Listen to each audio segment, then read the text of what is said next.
우리가 잘 아는 말씀입니다. 야곱이 이 마음이 잘 통하는 어머니와 이 리브가와 계획을 짜서 아버지의 축복을 가로채죠. 물론 방법은 참 잘못된 것입니다.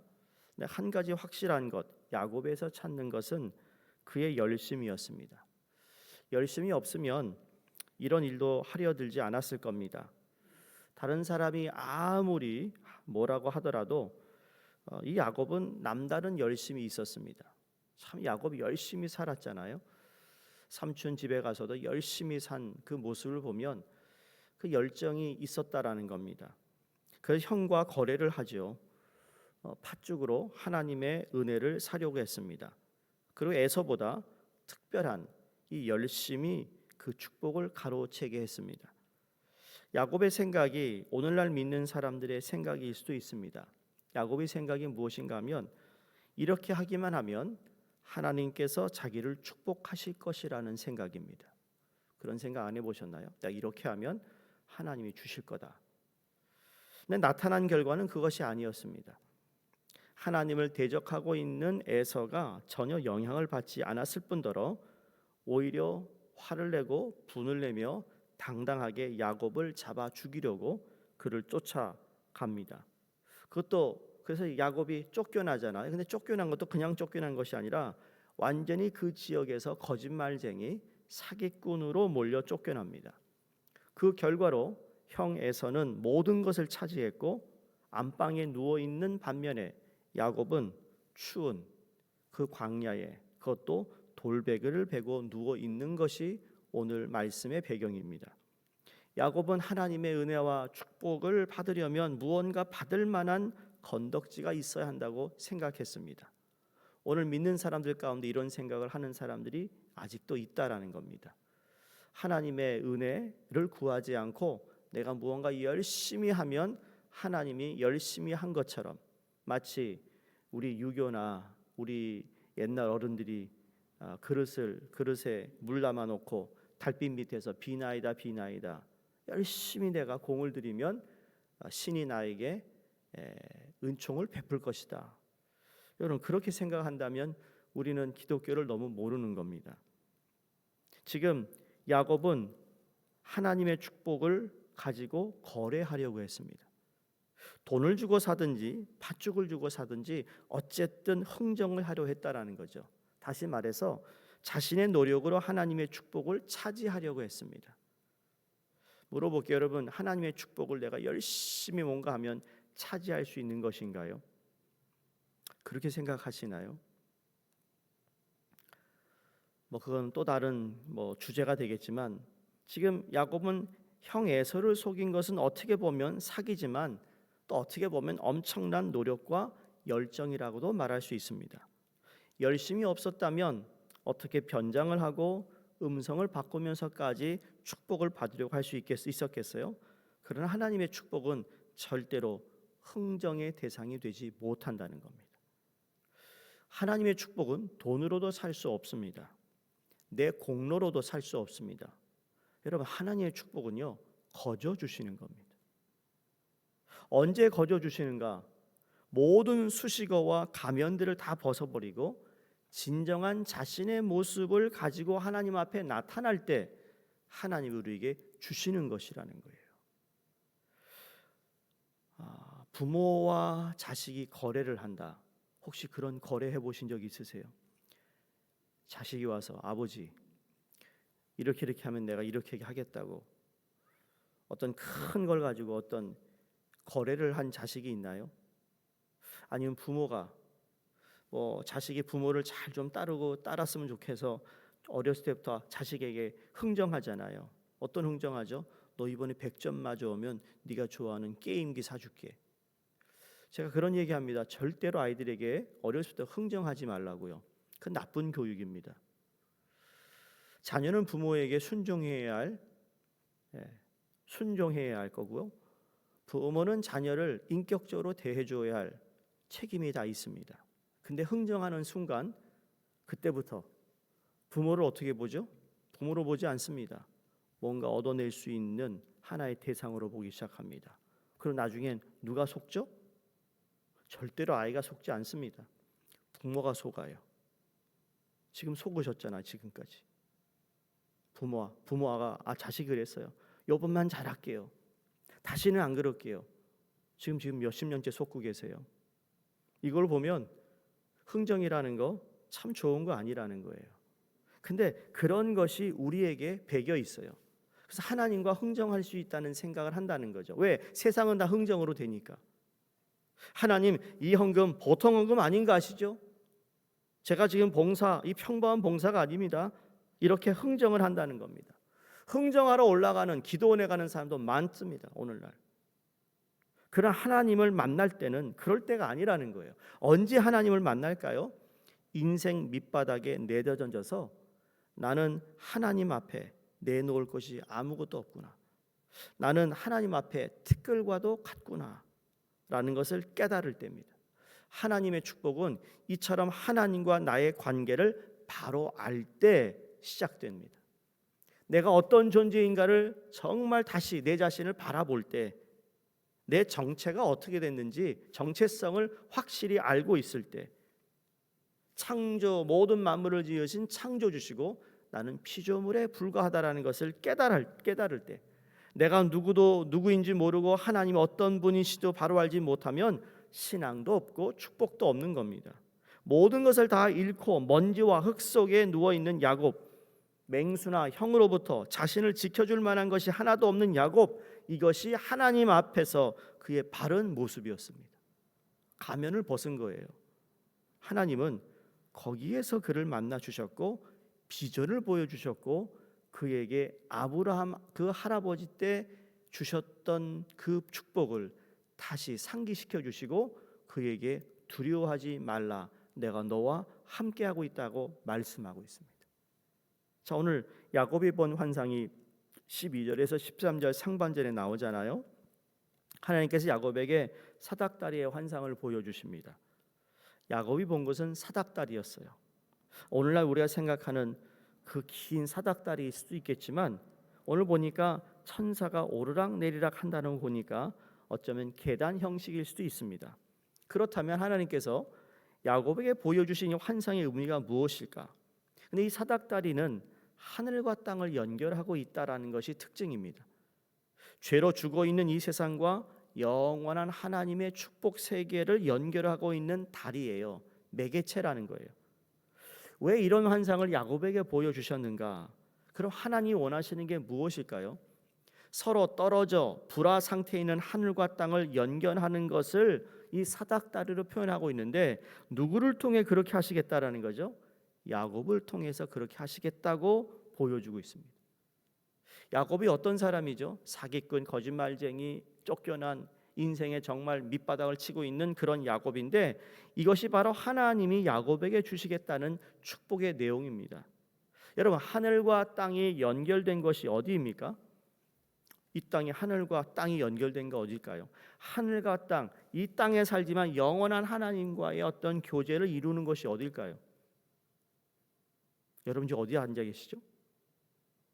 예배, 교회. 그 당시는 성전이에요. 사람들이 땅에서 벗어나서 하늘로 가려면 하늘과 땅이 연결된 그곳, 야곱과 후손들이 만드는 바로 신앙의 공동체를 가야 하는 겁니다.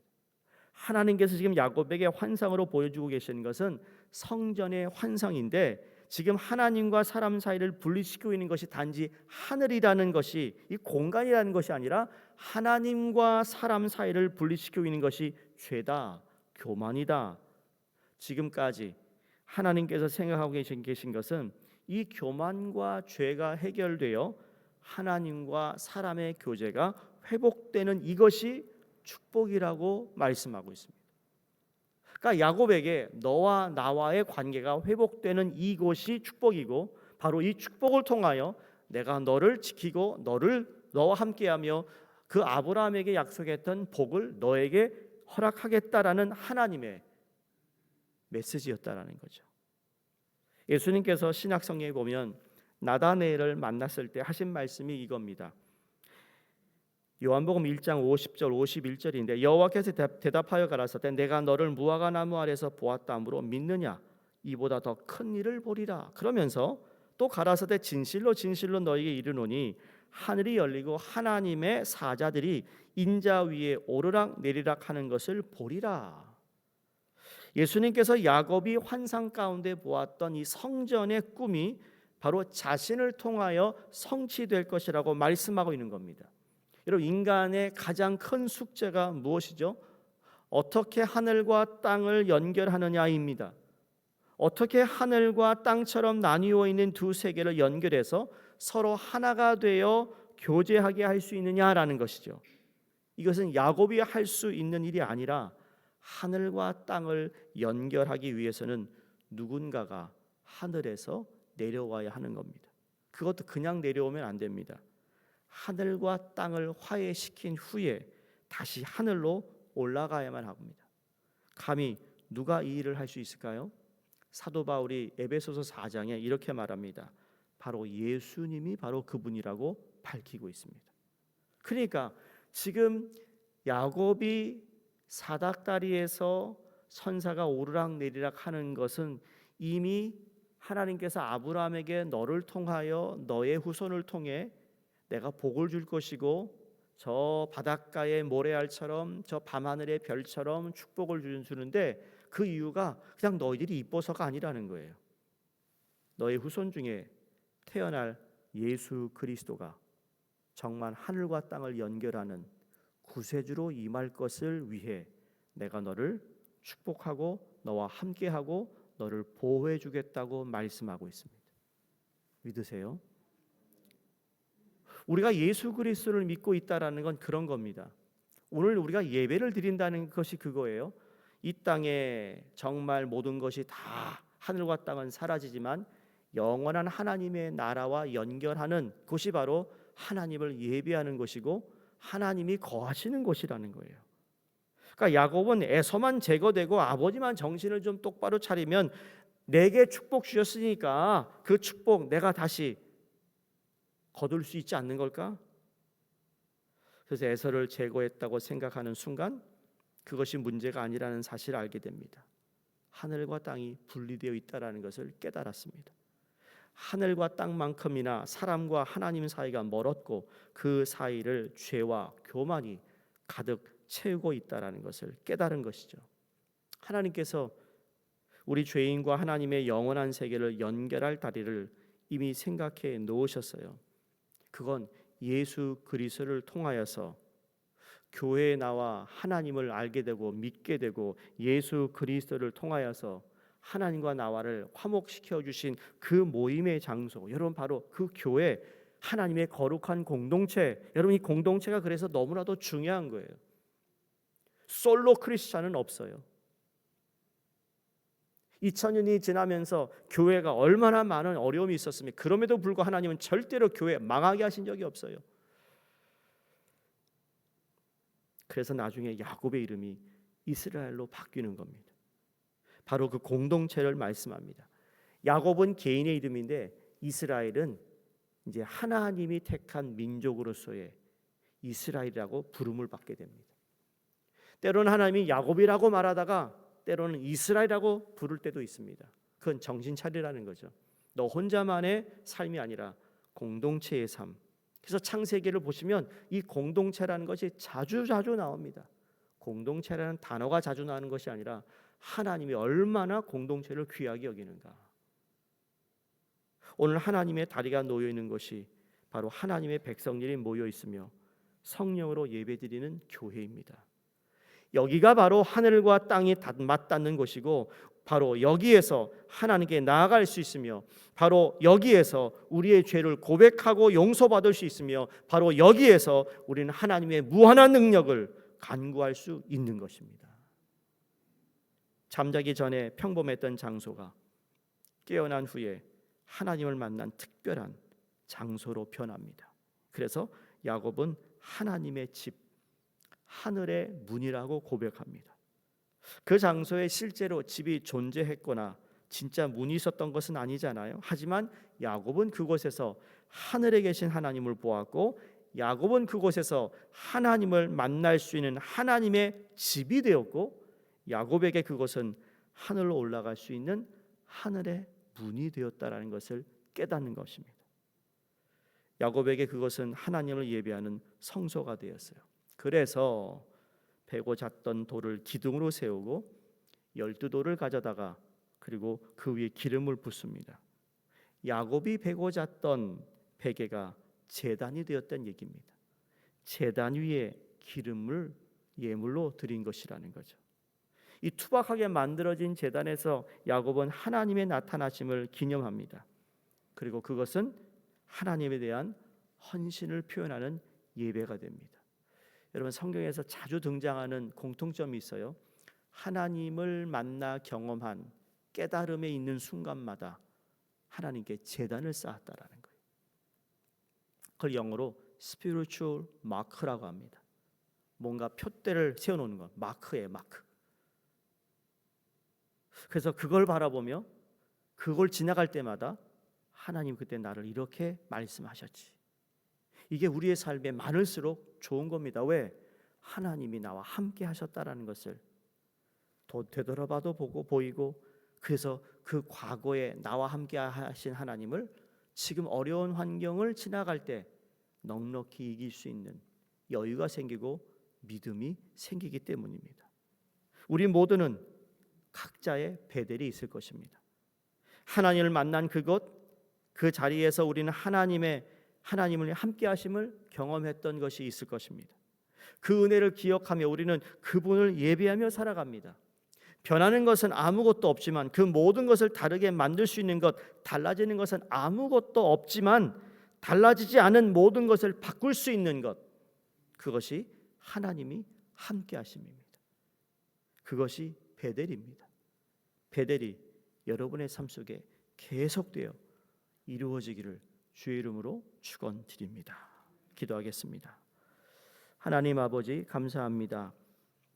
참 세상적으로 볼 때 야곱은 야비하고 남을 속이고 욕심도 많고 열심히도 있지만 자기의 방법으로 하나님의 축복을 거두려고 했을 때 아무것도 되지 않았다는 것을 깨닫고 하나님 앞에 겸손히 베델, 하늘의 문, 하나님의 집이라 라고 고백하며 하늘과 땅을 연결하는 공동체로, 중요한 인물로 그가 다시 거듭남을 통해 하나님의 영광을 올려드리게 한 것처럼, 하나님, 우리도 우리의 방법이 아니라 하나님의 방법, 내가 축복을 차지하는 것이 아니라 하나님께서 내게 거저주시는 그 축복을 우리도 받고 살아가고 있음을 잊지 않게 하여 주시옵시고, 우리 삶에 베델이 있었다면 그 베델의 경험을 통해 오늘도 하나님을 의지하며 하나님이 나와 함께 하심을